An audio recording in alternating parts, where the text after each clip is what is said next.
धेरै लामो समयपछि मसँग आएको छ लिनोभोको लिजियन 5i। धेरैले रिक्वेस्ट गरेको तर मैले चाहिँ नभ्याएको र मसँग आइ नपुगेको प्रोडक्ट चाहिँ मलाई लङ टर्म रिभ्यूको लागि चाहिँ उपलब्ध भइसकेको छ। सो यो ल्यापटप चाहिँ कस्तो छ, कुन कुन फिचरहरू यसमा छ, यसको गेमिङ बेन्चमार्कदेखि लिएर सम्पूर्ण टेस्टिङ गरेर आज हामी हेर्नेछौँ। So let's start the video. First भनेको लिनोभो लिजियन मसँग हातमै छ।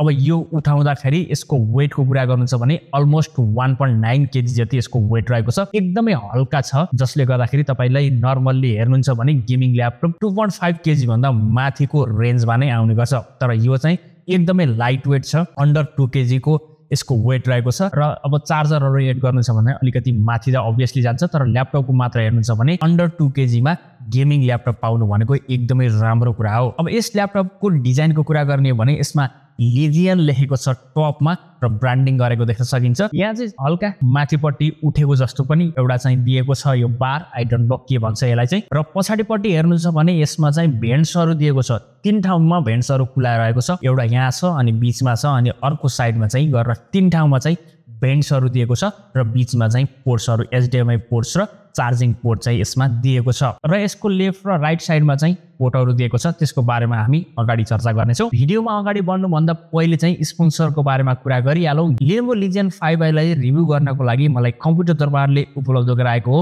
यदि तपाईहरु पनि पीसी, ल्यापटप अथवा कुनै पनि एक्सेसरिजहरू खरिद गर्न चाहनुहुन्छ भने कम्प्युटर दरबारको स्टोरमा भिजिट गर्न सक्नुहुन्छ, अथवा मैले यहाँ नम्बर पनि राखिदिनेछु, अथवा तपाईले डिस्क्रिप्सनमा नम्बर, त्यसको लोकेसनहरू पनि तपाईलाई मैले त्यहाँ राखिदिनेछु, त्यहाँ गएर पनि तपाई कन्ट्याक्ट गर्न सक्नुहुन्छ। यसको वेट डिस्ट्रिब्युसन एकदमै राम्रो छ, मजाले एक हातले यो ल्यापटप चाहिँ उड्छ। वेट डिस्ट्रिब्युसनको लागि कुनै टेन्सन चाहिँ यसमा छैन।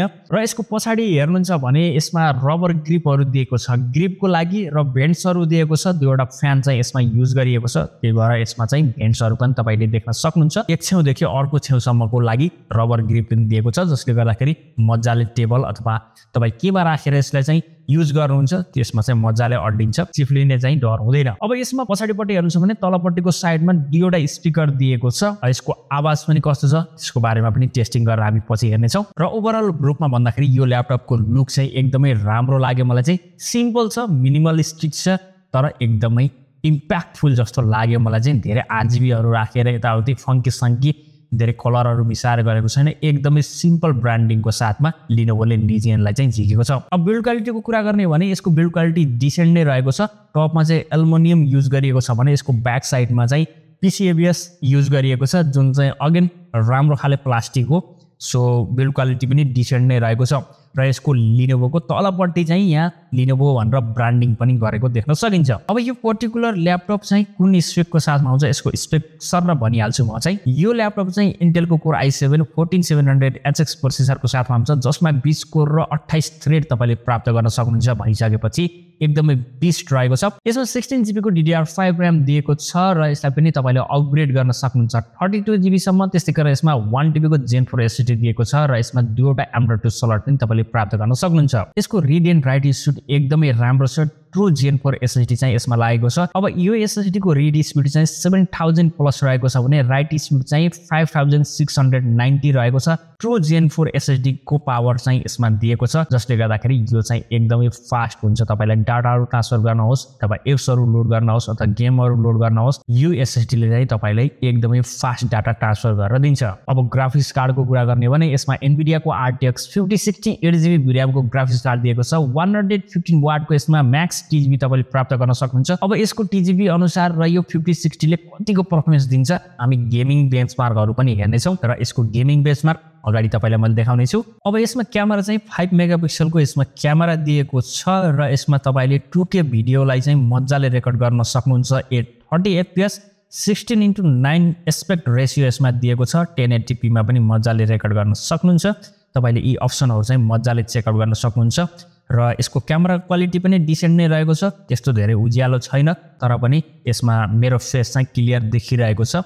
र यसको अप्सनहरू तपाई आफै चेक गर्न सक्नुहुन्छ। अब यसको मेन पोइन्ट र सबसे एट्र्याक्ट गर्ने पोइन्ट भनेको मलाई चाहिँ पर्सनली यसको डिस्प्ले रहेको छ। यो चाहिँ 15.1 इन्च WQHD डिस्प्ले आउँछ, अर्थात् 2K डिस्प्ले तपाईले यसमा प्राप्त गर्न सक्नुहुन्छ। त्यति मात्र हैन, यो चाहिँ OLED डिस्प्ले हो। यसमा चाहिँ 500 निट्स अफ ब्राइटनेस तपाईले देख्न सक्नुहुन्छ। भनेपछि इन्डोरमा मात्र नभएर आउटडोरमा पनि मजाले तपाईलाई काम गर्छ, काम लागेको ठाउँमा पनि काम गर्न सकिन्छ। नर्मल्ली गेमिङ ल्यापटपहरुमा 300 निट्स अफ ब्राइटनेस दिएको हुन्छ, यसमा 500 निट्स अफ ब्राइटनेस दिएको छ। 16:10 एस्पेक्ट रेशियोको साथमा आउँछ यो ल्यापटप र अर्को गजबको कुरा भनेको यसमा DCI-P3 100% दिएको छ, जसले गर्दाखेरि भिडियो एडिटिङ गर्न मन पराउने, कलरसँग खेल्न मन पराउने र ग्राफिक डिजाइनिङ गर्नेहरुको लागि एकदम हेल्पफुल हुनेवाला छ। यो फिचरले चाहिँ मलाई एकदमै इम्प्रेस नै गरेको थियो र एक्चुअलीमा मैले चेक गरेर हेर्दाखेरि यसमा 100% DCI-P3 कलर ग्यामर चाहिँ दिएको छ। अब यति भनिरहँदाखेरि गेमिङ गर्नको लागि चाहिँ यो ल्यापटप बनेकै हैन भन्नु खोजेको हैन, गेमिङको लागि पनि यो ल्यापटप चाहिँ एकदमै सुइटेबल रहेको छ। 165 हर्ट्ज यसमा रिफ्रेश रेट दिएको छ, NVIDIA को RTX 5060 ग्राफिक्स कार्ड दिएको छ भनेर तपाईलाई मैले पहिला नै बताइसकेको छु। भनेपछि तपाई मजाले गेमिङ गर्न सक्नुहुन्छ। अब यो गेमिङ गर्दाखेरि कस्तो पर्फर्म गर्छ यसको बारेमा चाहिँ अगाडि हामी कुरा गर्नेछौँ, केही समय वेट गर्नुस्। अब यसको इन्टेरियरको कुरा गर्ने हो भने यसमा चाहिँ ठुलो लार्ज साइजको ट्र्याक प्याड दिएको छ, जुन चाहिँ चलाउँदाखेरि एकदमै स्मुथ नै छ। अलिकति लेफ्ट साइडतिर छ र यसको राइट साइडतिर चाहिँ इन्टेल र NVIDIA को स्टिकरहरू टाँगेको देख्न सकिन्छ, केही ब्रान्डिङहरू देखेको छ भने यसको लेफ्ट साइडको टपतिर चाहिँ अडियो बाइ हार्मन भनेर लेखेको छ र यसको माथिपट्टि चाहिँ ठुलो लार्ज साइजको किबोर्ड दिएको छ, फुल फंक्सन सहितको किबोर्ड छ, नम्प्याड पनि यसमा इन्क्लुड रहेको छ। यो पर्टिकुलर किबोर्ड चाहिँ 24 जन RGB किबोर्ड हो, जसले गर्दा यसमा कलरहरुको भेरिएसन तपाईले देख्न सक्नुहुन्छ। कलरहरु चेन्ज गर्नको लागि तपाईले FN+ स्पेस कीलाई चाहिँ सँगै दबाउनु भयो भने 6 वटा मोडहरुमा डिफरेन्ट लाइटिङ मोडहरु तपाईले देख्न सक्नुहुन्छ।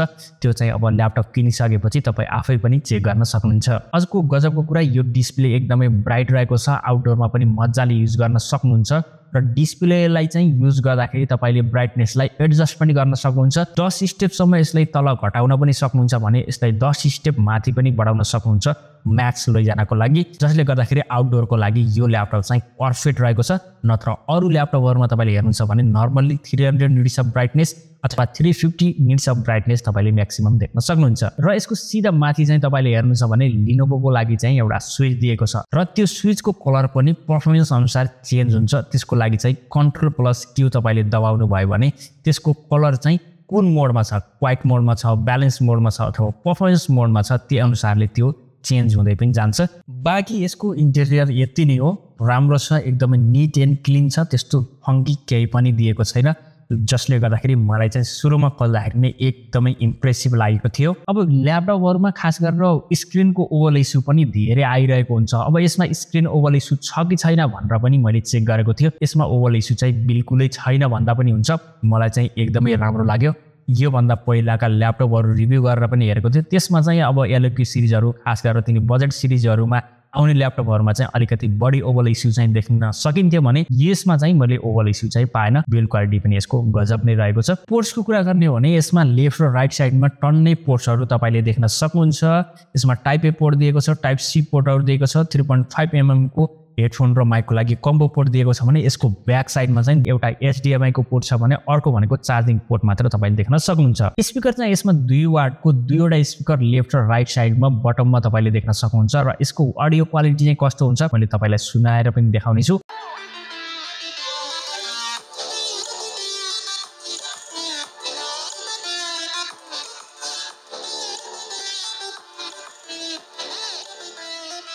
र मलाई चाहिँ सुन्दाखेरि यसको अडियो क्वालिटी चाहिँ एकदमै राम्रो लाग्यो, जो डिसेन्ट रहेको छ, थ्रो पनि राम्रो रहेको छ। यो सेगमेन्टका अरु ल्यापटपहरु रिभ्यू गर्दै जाँदाखेरि थाहा होला अरुको कस्तो थ्रो आउँछ भनेर, तर यसको थ्रो चाहिँ मलाई डिसेन्ट नै लाग्यो।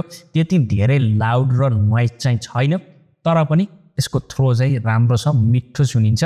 तपाईले घरमा युज गर्नुहुन्छ भने त मजाले तपाईलाई धान्छ। र यसमा ब्याट्री भनेको 80 वाट आवरको यसमा ब्याट्री दिएको छ। यसको एडाप्टर भनेको 245 वाटको यसमा एडाप्टर दिएको छ, जुन चाहिँ यो मसिनलाई पावर दिनको लागि एकदमै इनफ रहेको छ। यसमा चाहिँ मैले बेन्चमार्कको लागि मल्टिपल सफ्टवेयरहरुलाई चाहिँ रन गरेर हेरेको थिएँ, जसमा चाहिँ सिनेबेन्स R24 को स्कोर तपाईले स्क्रिनमा देख्न सक्नुहुन्छ। डिसेन्ट स्कोर यसमा आएको छ। त्यस्तै गरेर Geekbench 6 को GPU र CPU स्कोर पनि तपाईले स्क्रिनमा देख्न सक्नुहुन्छ। काफी राम्रो स्कोर यसमा दिएको छ। यसमा सिनेबेन्स R23 को स्कोर पनि एकदमै राम्रो दिएको छ, तपाईले स्क्रिनमा देख्न सक्नुहुन्छ। त्यस्तै गरेर यसमा चाहिँ VR Mark को पनि स्कोर तपाईले हेर्न सक्नुहुन्छ। अब यो पर्टिकुलर ल्यापटप चाहिँ एडिटिङ गर्नेहरुको लागि मात्र पनि हैन, यो चाहिँ गेमिङ गर्नेहरूको लागि पनि एकदमै बेस्ट रहेको छ र यसमा चाहिँ मैले 3वटा गेमहरू चाहिँ टेस्ट गरेर हेरेको थिएँ। फर्स्टमा भनेको GTA 5 तपाईँले हेर्न सक्नुहुन्छ, यसमा राम्रो FPS को साथमा तपाईँले गेम प्ले गर्न सक्नुहुन्छ। त्यसै गरेर सेकेन्ड गेम भनेको चाहिँ मैले यसमा स्पाइडरम्यान ट्राई गरेको थिएँ र यसमा पनि FPS हरू एकदमै राम्रो आएको छ। तपाईले स्क्रिनमा देख्न सक्नुहुन्छ एभरेज FPS पनि कस्तो आएको छ र म्याक्स FPS कस्तो आएको छ अब्भियसली रूपमा तपाईले स्क्रिनमा देख्न सक्नुहुन्छ र कुन रिजोल्युसनमा खेलिएको के आवश्यक कुराहरू चाहिँ मैले चाहिँ तपाईलाई स्क्रिनमा राखिदिन्छु, त्यहाँ गएर हेर्न सक्नुहुन्छ। त्यसै गरेर लास्टमा भनेको एकदमै हेभी गेम साइबरपंक 2077 यसमा गेम प्ले गरेर पनि हामी हेरेका थियौँ र यसमा पनि एकदमै राम्रो FPS ले निकालेर दिएको थियो। रे ट्रेसिङ गरेर पनि हेरेका थियौँ, त्यस्तै गरेर DLSS अन गरेर हेर्दाखेरि पनि यसमा FPS हरूमा चाहिँ केही गडबड चाहिँ पक्कै भएको थियो, त्यसले चाहिँ अलिकति असर चाहिँ डेफिनेट रूपमा गर्छ र त्यो तपाईले चेकआउट गर्न सक्नुहुन्छ। राम्रो FPS को साथमा यसले गेम प्ले गराएको थियो।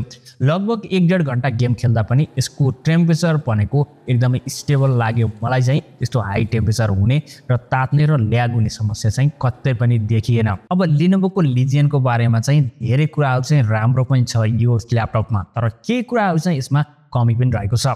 फर्स्ट भनेको यसमा थन्डरबोल्ट 4 को सपोर्ट छैन। यसको प्राइस अनुसार यसमा थन्डरबोल्ट 4 को सपोर्ट चाहिँ हुनुपर्ने हो, तर म पनि सरप्राइज भएँ कि यसमा थन्डरबोल्ट सपोर्ट चाहिँ किन दिएको छैन भनेर। यसमा USB 3.2 Gen 2 type C port मात्र दिएको छ, थन्डरबोल्ट 4 को सपोर्ट यसमा दिएको छैन। एउटा पनि थन्डरबोल्ट सपोर्ट यसमा नदिएको कारणले गर्दाखेरि यो चाहिँ मलाई ड्रब्याक जस्तै लाग्यो। अब नेक्स्ट थिङ भनेको लिनोभोको लिजियनमा मलाई मन नपरेको कुरा, यो चाहिँ कसैका लागि ड्रब्याक हुन पनि सक्छ, कसैको लागि नहुन पनि सक्छ, तर पर्सनली रूपमा मलाई चाहिँ हुन त धेरै जसो ल्यापटपहरूमा आजकल ल्यापटपहरू छुँदा बित्तिकै मैलिने समस्याहरू धेरै देखिन्छ, दागहरू बस्ने समस्याहरू धेरै नै देखिन्छ र लिनोभोको लिजियनमा पनि त्यही समस्या चाहिँ तपाईले फेस गर्न सक्नुहुन्छ। एउटा टालो लिएर पुज्दै हिँड्नुपर्ने समस्या चाहिँ यसमा पनि रहेको देखेँ र अरू ल्यापटप एसरको प्रेडिटर सिरिजहरूमा पनि यो समस्या चाहिँ रहेको छ र लिनोभोको लिजियनमा पनि सेम समस्या चाहिँ मैले यसमा देखेको छु। अब यसमा चाहिँ SD कार्ड रिडर्स पनि दिएको छैन। यदि दिएको भएदेखि यो प्राइस रेन्जको लागि चाहिँ एकदमै बेटर हुन्थ्यो। भिडियो एडिटरको लागि